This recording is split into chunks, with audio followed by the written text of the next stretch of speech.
So urine போன உடனே நமக்கு நுரையா போகிறது முக்கியமான காரணம் என்ன அப்படின்னா, ஃபஸ்ட்டு பார்த்தீங்கன்னா நம்ம ஒழுங்காக தண்ணி குடிச்சிருக்க மாட்டோம். அப்போது யூரின் நம்ம உடம்புல வந்துட்டு நீர்ச்சத்து ரொம்ப கம்மியாகும்போது யூரினோட அடர்த்தி வந்துட்டு அதிகமாகும்போது நுரையா போகும். இது வந்துட்டு நார்மல். ரெண்டாவது பார்த்தோன்னா, யூரின் வந்துட்டு ஒழுங்காக போக மாட்டாங்க. நல்லா அடக்கி வச்சுட்டு ரொம்ப நேரம் தாண்டி போகும்போது அந்த வேகமாக போகும்போது அந்த ப்ரெஷர்னால லைட்டாக நுரை வரும். அதுவுமே கொஞ்ச நேரத்தில் மறைஞ்சு போயிடும். இதுவுமே நார்மல். இப்போ மூணாவது பார்த்தோன்னா, இப்போ பாத்ரூம்ஸ்லாம் க்ளீன் பண்ணியிருப்பாங்க, கெமிக்கல் ஏஜென்ட்ஸ் வச்சு க்ளீன் பண்ணியிருப்பாங்க. அப்போ அந்த இடத்துல நம்ம யூரின் போகும்போது அந்த கெமிக்கல்ஸோட மிக்ஸ் ஆகி சிலருக்கு வந்துட்டு நுரை மாதிரி தெரியலாம். இதுவுமே நார்மல்.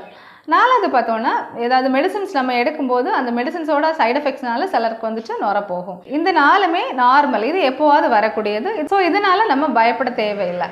அடுத்தது பார்த்தோன்னா, யூரினில் வந்துட்டு புரதம் போகும், புரோட்டீன் யூரியா அப்படின்னு சொல்லுவோம். அது நம்ம கிட்னியோட ஃபில்ட்ரு வந்துட்டு சில விரிசல்னாலேயோ இல்லை கிட்னியோட ஃபில்ட்ரு வந்துட்டு சில டேமேஜ்னாலேயோ வரக்கூடியது.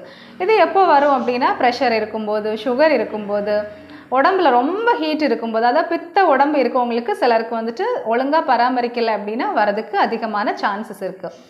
அதே மாதிரி இப்போ கிட்னியில் சில பிரச்சனை இருக்கவங்களுக்கு, அடிக்கடி இன்ஃபெக்ஷன் ஆகுறது, காய்ச்சல் அடிக்கடி வரவங்களுக்கு, ஸோ இந்த மாதிரி இருக்கவங்களுக்கு யூரினில் வந்துட்டு புரதம் போகிறதுக்கு அதிகமான வாய்ப்புகள் இருக்குது. இப்போ யூரின் போகும்போதெல்லாம் நுரை இருக்குது, கண்ணை சுற்றி வீக்கம் இருக்குது, ப்ரெஷர் அதிகமாக இருக்குது, சுகர் அதிகமாக இருக்குன்னு சொல்கிறவங்க, எப்போவுமே டயர்டாக இருக்குது, களைப்பாக இருக்குது, ப்ரெஷர் இருக்குது, சுகர் இருக்குன்னு சொல்கிறவங்க சில டெஸ்ட்டுகளை நம்ம பார்த்துட்டு ஆரம்பத்திலே ட்ரீட்மெண்ட் பண்ணோன்னா கிட்னி ஃபர்தராக டேமேஜ் ஆகாமல் நம்ம பார்த்துக்கலாம்.